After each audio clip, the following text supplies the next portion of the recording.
Hey everyone. Okay, this is my first time doing a Facebook Live on a laptop, and I don't know how it'll go because I am kind of a technology. I'm not good at technology. I'm okay at technology. I could be better. So I'm going to see if I can share this onto my normal site.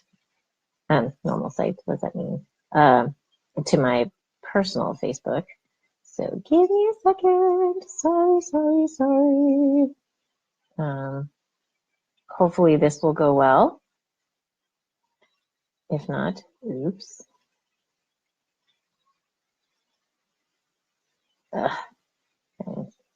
Sorry. I will get better at this. My goal is to do more Facebook Lives in the new year.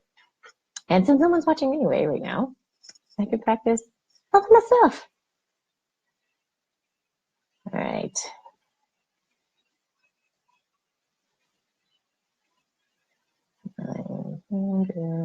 Sorry, guys. Also, slow thumb typer at the moment.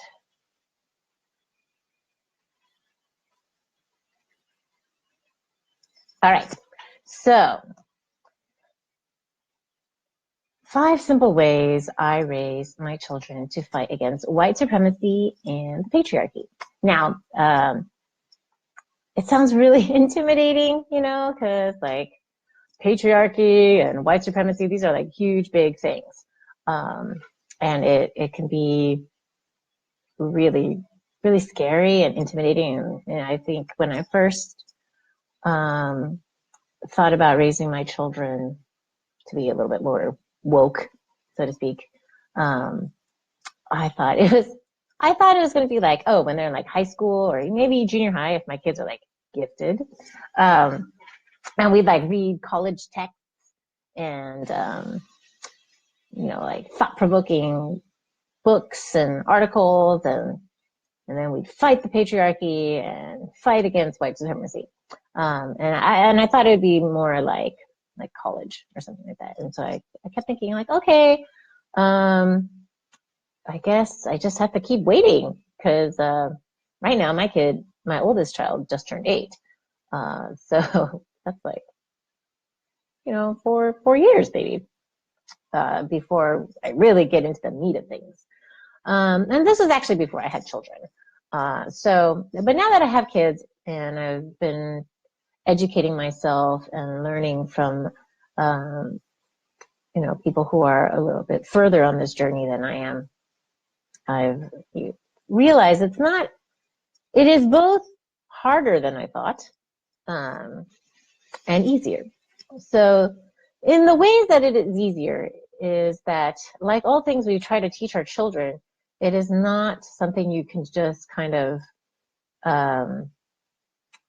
it's not something you just sit there and give them a lecture about and have them attend a 20-week lecture, and there's like office hours. I mean, I really literally was trying to reproduce college in my mind, or my one college race relations class that I took at UCLA 20-something years ago.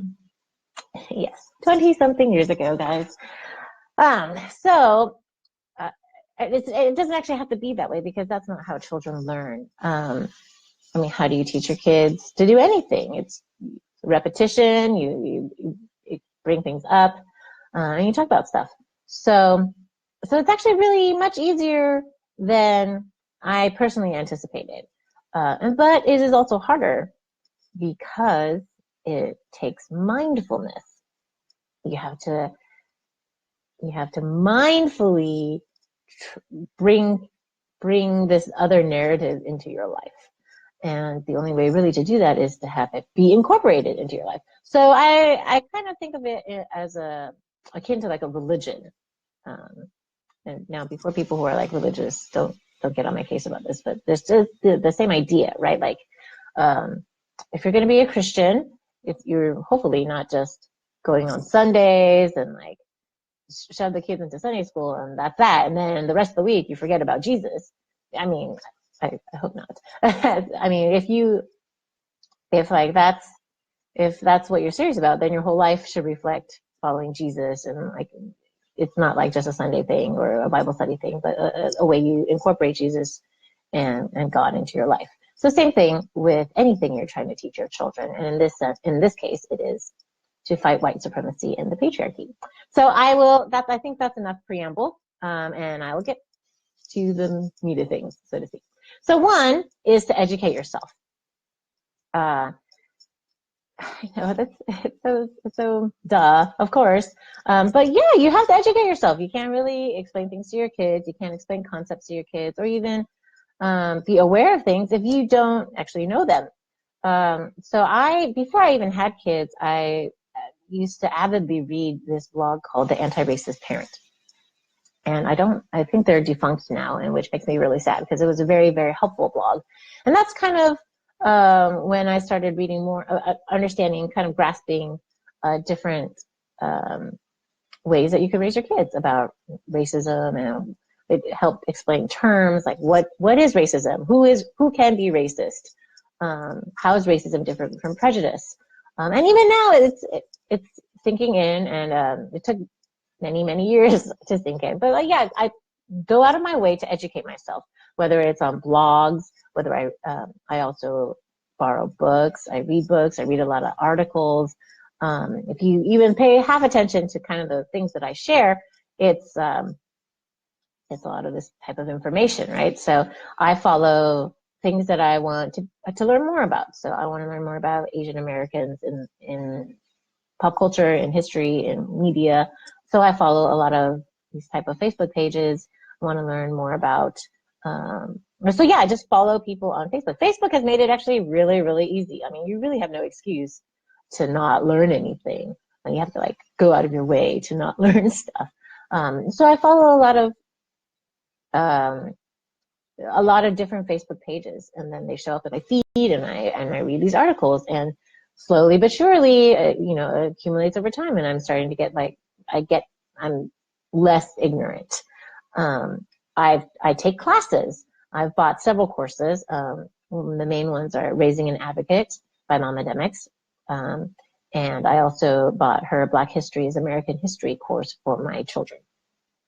And I go through those slowly because I am a little bit lazy. But it's very easy. But she just pretty much provides links and things to read, and I do them.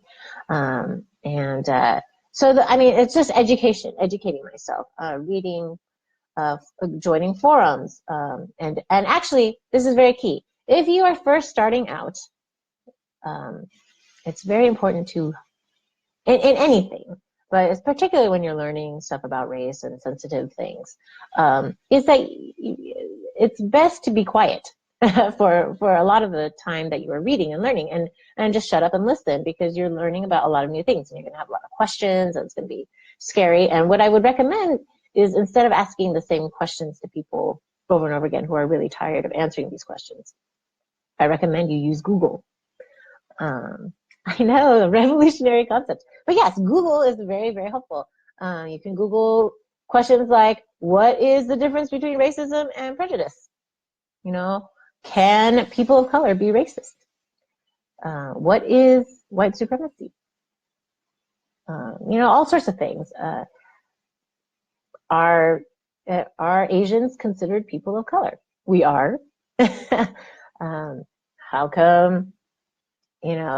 Have there been Asian American activists in the past? Yes, there have. So there's lots of things you can learn from Google, and I highly recommend you use it. Doesn't matter how stupid the question is, someone's going to answer it. And read a lot and listen. So that's what I spent a long time doing.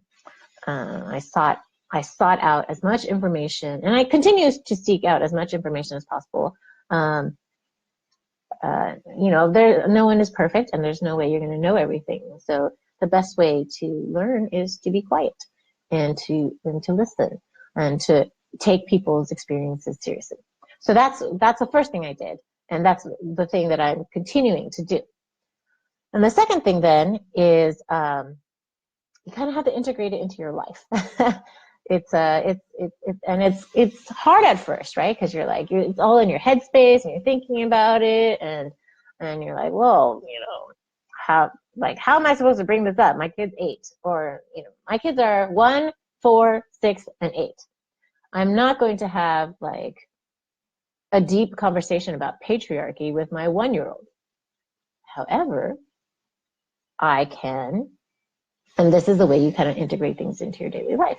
Like, I don't freak out if he chooses to play with dolls or beads or necklaces or stereotypically, things that are associated with girl stuff.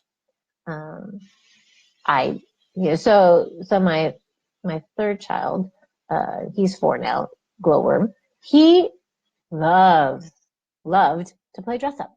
He used to always he loved anything sparkly and shiny. He still does. And he loves to wear necklaces. He loved to dress up as Elsa, loved to wear Elsa's wig, loves these pair of like red sparkly sequin shoes. Loves them. Like, loves them.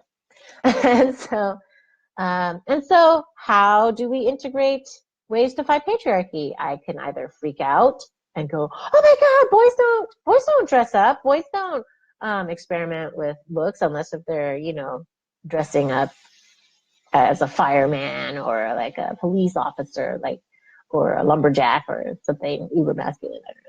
But instead I encourage these things, like, yay, good. I'm glad you're playing with makeup. I'm glad you're drawing all over your face. I'm glad you're, playing with dolls. He loved dolls.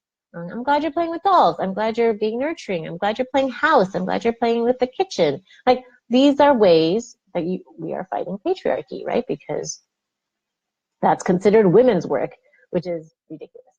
And so I mean, it's just, that's one really easy example. Okay. But other things, daily living, we listen to a lot of books on tape. Oh my God, I'm so old sounding. Books on tape. Do people even have cassette tapes? My gosh.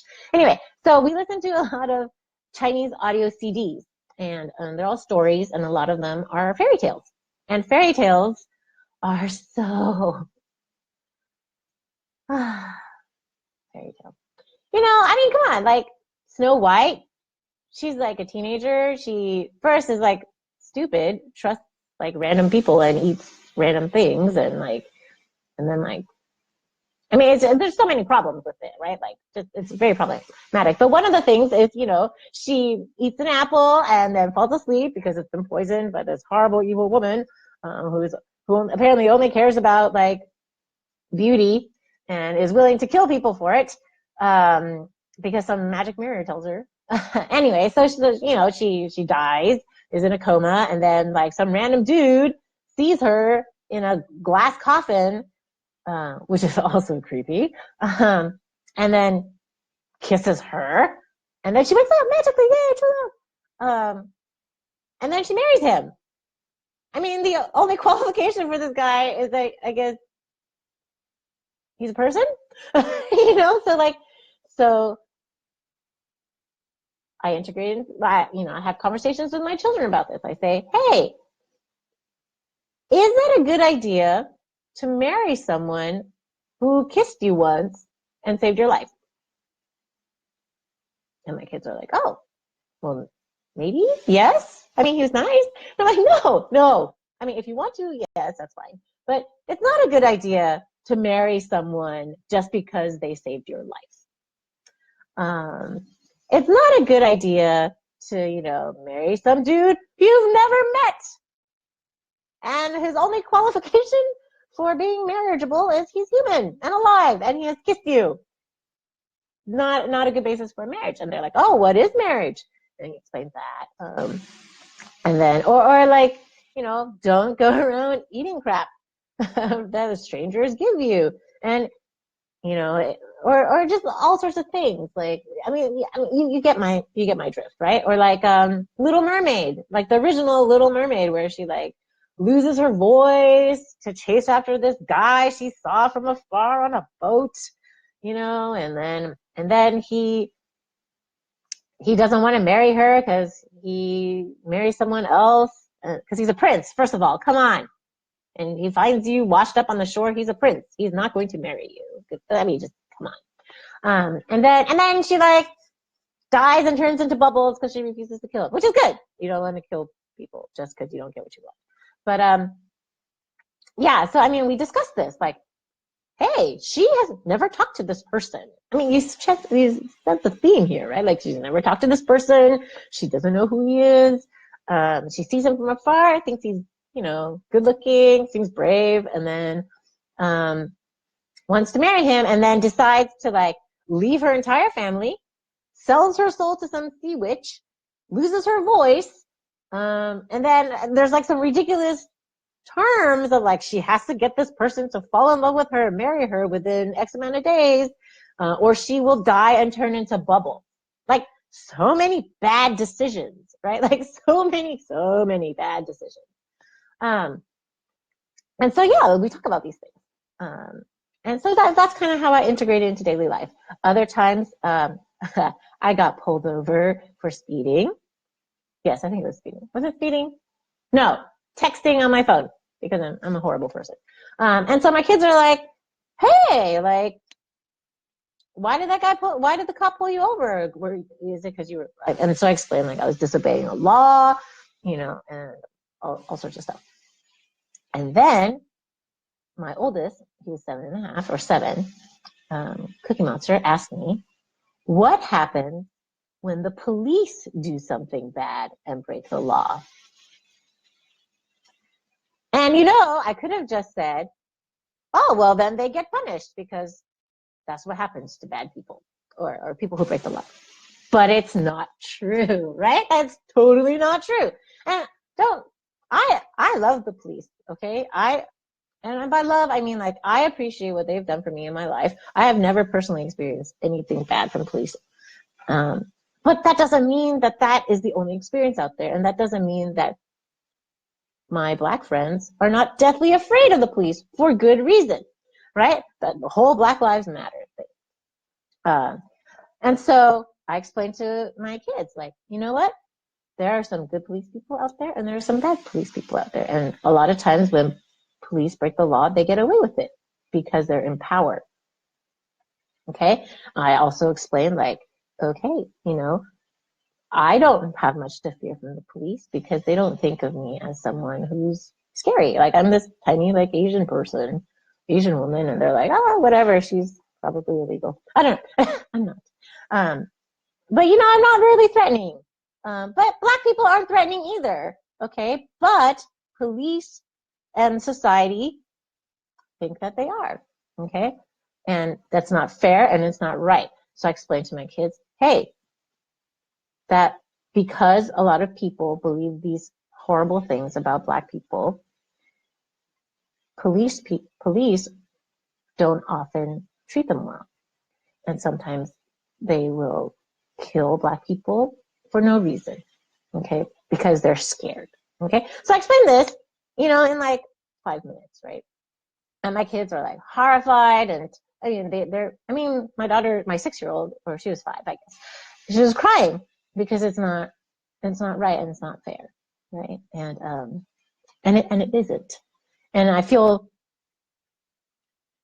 people say like I'm like this like horribly mean person, but I think it's important to start young to explain to them that life is not fair and that the things that are happening in our world are not good. And so I asked them, how would you feel if someone, did not believe you or did not want to help you because of the color of your skin? Or how would you, is that a good thing? Is that a bad thing? Are the police good or bad here? And they're like, well, why are they doing that? That's not cool. That's not fair. And these are legit questions, right? So, just from a traffic stop, okay, I explained it. I went from like, hey, we talk about these things. And some people may say, oh, your kids are too young. My kids are too young. We have to shelter them and protect them from this information. You know what? My Black friends have to tell their kids super young. Okay, they have to tell their kids super young about how to behave so that they don't get shot. Okay, if they have, I mean, Black kids are indoctrinated really early on how to behave around policemen and people of authority. They can't even play out in their own front yard without people driving by and going, "Oh," you know, I mean, it's just a different situation. So no, I don't think my children are too young to learn about these things. I think it's better for them to learn now because they have to know now. I don't want to break through like a decade or X amount of years of indoctrination that the police are always good and they're always on your side. And then all of a sudden, what? They're not? And then like everything you've told me is a lie. Or even then it's like, it's really hard to break through that. So no, I don't think my children are too young to learn these things. Because my Black friends and brown friends, like they have to learn it now. And we do our children a disservice to not teach them about it now, because it's not reality. And maybe there's nicer ways, but is there really a nice way? I mean, is there really a nice way to talk about Black lives being treated as if they're worthless? I don't think there's a nice way to talk about it. And so yeah, that's how I integrate things into daily life. And, we talk about respecting our bodies. This is my fault. I somehow started our children mooning each other because I think it's hilarious. But it's also a bad thing, right? Like, because you can't, you can't just be mooning people, right? And then, so we talk a lot about this is your body. You can't, and these are appropriate things where people can, touch you this is your body. You get to decide who gets what on your body. Okay. And then also you cannot just like randomly shove your penis into other people's faces. And because I have 3 boys, yes, I have to have this conversation. Or you can't randomly shove your vagina in front of someone's face, or like stop showing people your butts. Stop talking about buttholes and penises and vaginas. And they're funny. And we should talk about it like in terms of like your body, but don't be constantly talking about it in other people's faces, and like it makes people uncomfortable. And so we have to talk about appropriate boundaries. Why? I mean, some people can go to jail, not always, because men are in power, but that's not appropriate. And so we always talk about like this is their body. No one has any rights to it except themselves, right? And they can give when they're older or when they want to, they can choose what they want to do with their bodies. So, I mean, these are all ways we integrate it into daily life. And sadly, I have to constantly talk about not whipping out your penis on an almost daily basis. But hopefully, we talk about like with all the Harvey Weinstein and all the sexual misconduct. I mean, no one is surprised by these things, right? Like no woman is like, oh my gosh, I've never heard of these things. And the only way that I can fight this is not only to equip my daughter to like fight back, but also to teach my sons, of which I have 3, to not be the predator, right? And to respect people's boundaries. So these are all ways that I try to integrate it into our daily life. So, I mean, again, a lot of times these aren't like really long conversations. They're just like passing. And the funny thing is, it can be as simple as like, oh, my daughter will say something like, she used to say like, well, those are boy clothes or those are girl clothes. Like you can't wear that. That's a skirt. And then I say, no, there's no such thing as boy clothes or girl clothes. Okay. They're just clothes. If a boy wears it, it's a boy clothes. If a girl wears it, it's girl clothes. No such thing as boy clothes, girl clothes. They're just clothes. And you think it's not doing anything. You think kids aren't learning anything. They're not absorbing it. And then, a few months ago, I heard my 4-year-old playing by himself and saying something. Oh, you can't wear a dress. You're a boy. And then my daughter goes, no, there's no boy clothes or girl clothes. There's just clothes. If he's a boy, he can wear that. And I'm like, yay! They it doesn't have to be like this huge long speech because first of all, they're not going to listen to you. And second of all, it's not very useful. So it's just passing statements.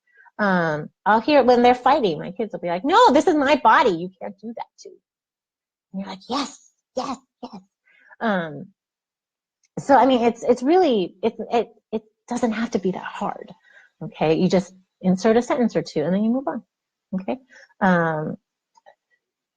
So yeah, so that's how I integrate it into my life. And it gets easier. And the more you go through life and the more practice you get, the more you realize there's lots of opportunities every day to like teach your children about, the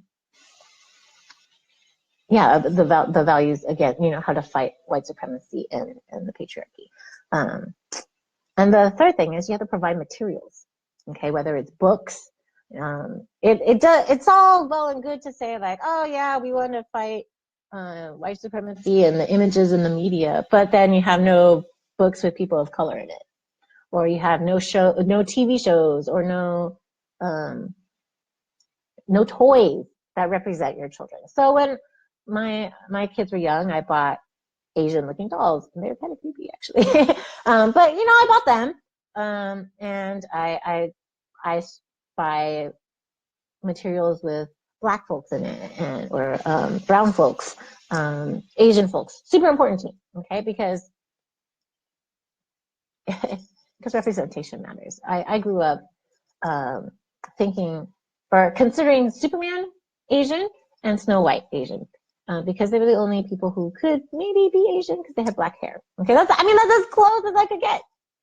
Because otherwise we have like the Asian kid from Indiana Jones who also played the same kid in like Goonies, and he was kind of like dorky, nerdy, and like spoke with an accent. Totally not me, right? And so I want my kids to see people who look like them and see different people, and then so that's one way to provide materials. Second way is and I can't believe I just realized this, but the other day I realized the only people my kids drew were white or peachish, right? So white people, and that's because we didn't really have. I mean, we had browns and we had kind of like beigeish, tannish colors, but we didn't really have a lot of skin tone colors, right? Like, because I mean, they're not in your typical crayon set or markers. And I was like, and I realized, I was like, hey,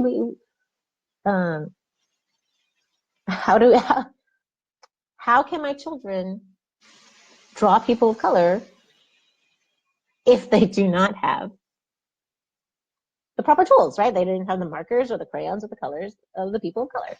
I bought this people of color coloring book, and I explicitly told my children, like, you cannot color these folks peach because they are real people, and they're Black people and they're brown people, and so you need to make sure that their skin is black or brown because they were real people, and if you color them a different color, that's not okay. And my daughter had all these questions. Well, why isn't it okay? And I was like, well, do you want someone to color you a color you're not? And she's like, no. I was like, well, these were real people. You can't just like erase them and change them into different who they were not. These you should. This is why it's important. And then she was fine with it. And then now she's starting to color a little bit more, people of color, which makes me very happy. And I don't expect there to be a huge change within like a week, but now she has the materials to use them if she wants to. Okay, so provide materials. And then I did talk about like the education materials and like history books or and actually it's really important to have books about people of color that are not just about them being people of color. Like, I don't know how hard it is to find. I cannot tell you how hard it is to find like a book about Asian people or Chinese people, because Asians, because it's a huge group. About a book about Chinese people that is not about Chinese New Year. I mean, yay, good. I'm glad there's books about Chinese New Year, but that is not the only time Chinese people exist. It's not the only time Chinese people appear in life. I mean, we go to Halloween. I mean, we do all sorts of things. So, so I support Kickstarters. I support as many of these things made by people of color, women of color, as possible. because I believe in these products and I want them to be available, and I can't complain about them not being available if I don't put up money for it. Okay, because they're not going to do it for free, right? Like, and I'm not going to create it myself. So yeah, so it's important. So yes, so that goes along with like, you know, books about Black folks. You can't just buy like only Martin Luther King books, right? Like there were other Black people than Martin Luther King Jr. You know, like so like Snowy Day. You know, there's lots of books. You know, and it's easy to find. Okay, so I follow Facebook pages of bookstores who sell multicultural books, and I go out of my way to buy multicultural books or to request them at my library for them to buy. And so my kids can see these images. All right, and then also to give them names, right? To equip my children with names, to what to call people of color, or you know, like or different. I mean, it's important to name things. Like my kids are for a long time were just like, oh, brown skinned people, or like, and which is accurate. But after a while, I realized, you know, they need to know how to navigate society. So I explained to them, like, okay, this is the terminology we use. This is, you know, and explain like why we have to use certain terminology, why we want to respect people and use the words that they want to use to describe them.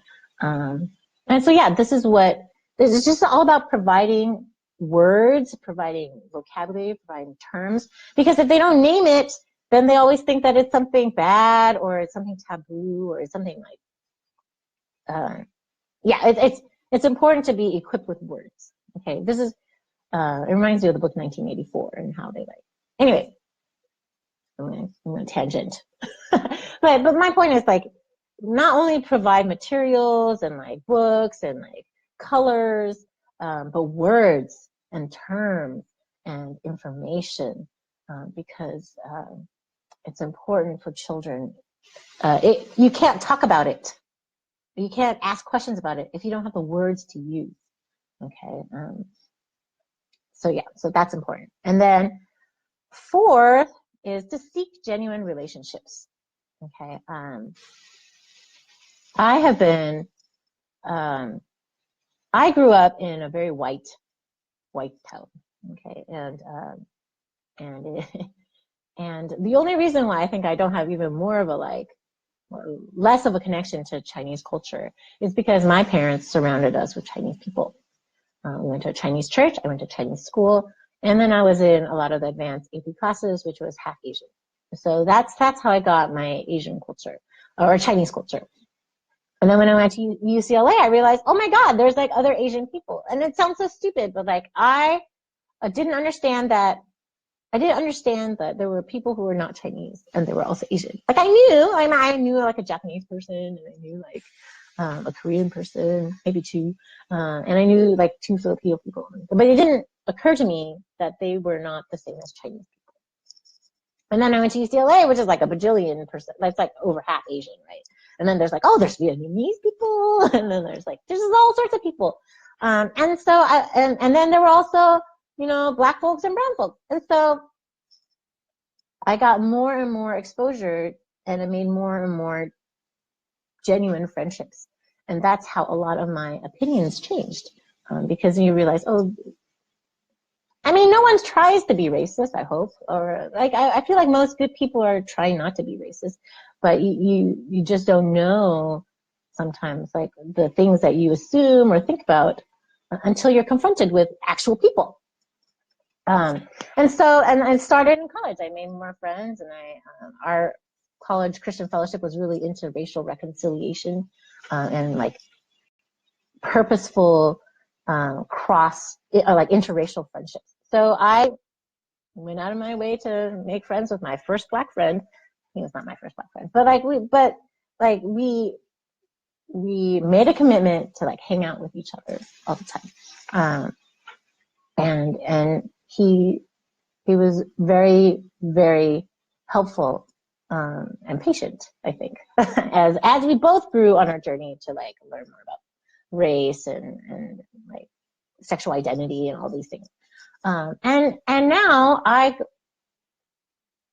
have, because of this friendship with my friend patient, like now I reached out more with women of color. Okay, so I did that on purpose because one, I felt, so when I started doing like more blogging stuff and blogging conferences, I always felt really uncomfortable because I was like one of two Asian people in the room. And at these huge conferences, like two to 500 people conferences, and it's just me and maybe like 2 or 3 other Asian people.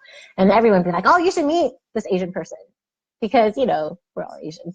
So we must know each other and hang out, which is not a bad thing. I like them. But I have always felt very comfortable around Black women, and I would always seek them out.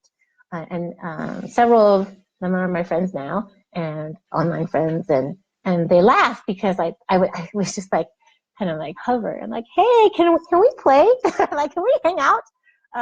Because I'm also a woman of color. We can be friends. And you know, it's a little, I'm sure they thought I was just like, oh my gosh, what is this person doing? But they were kind to me. And I genuinely tried to be a good friend and to learn.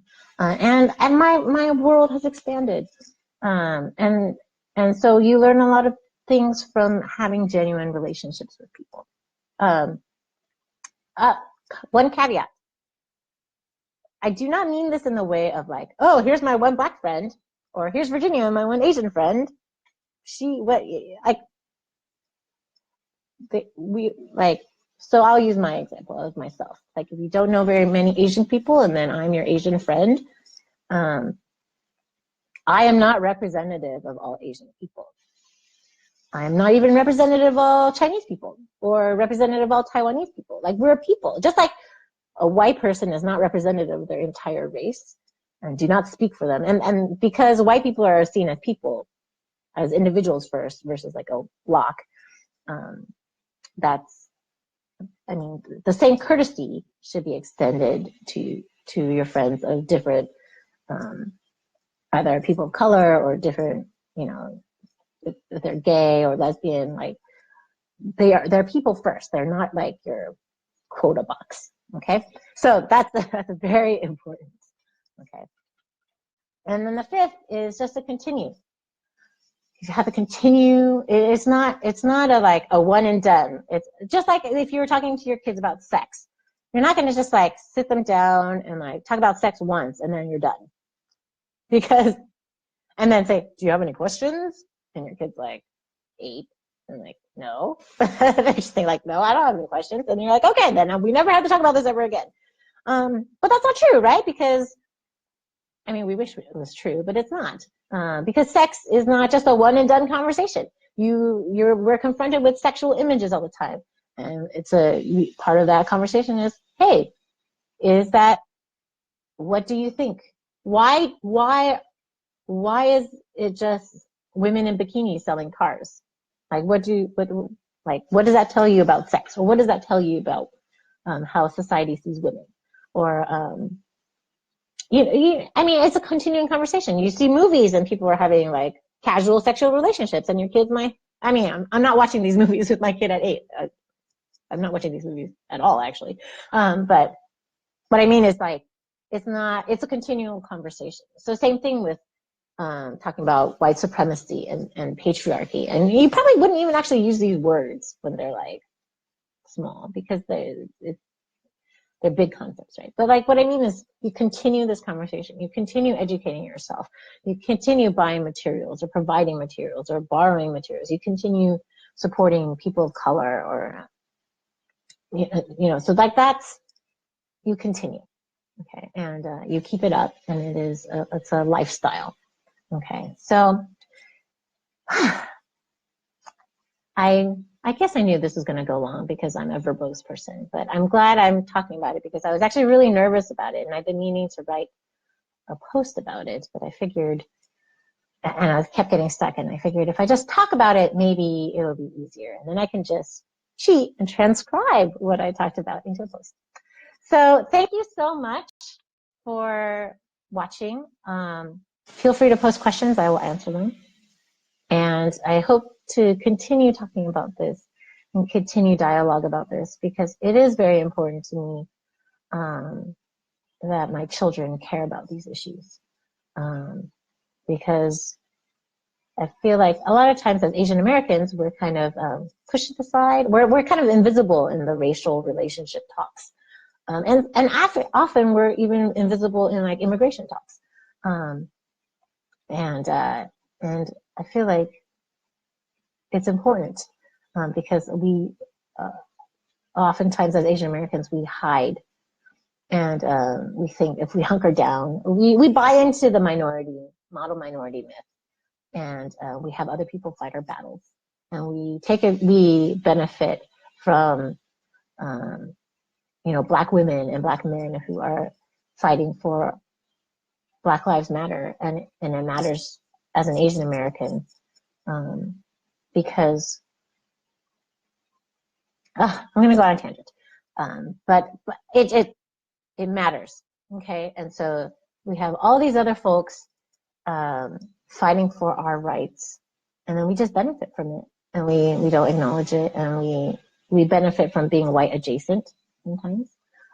We benefit from all the work of other people, and it's very important, I think, for us to acknowledge it and thank Black women, because they do so much.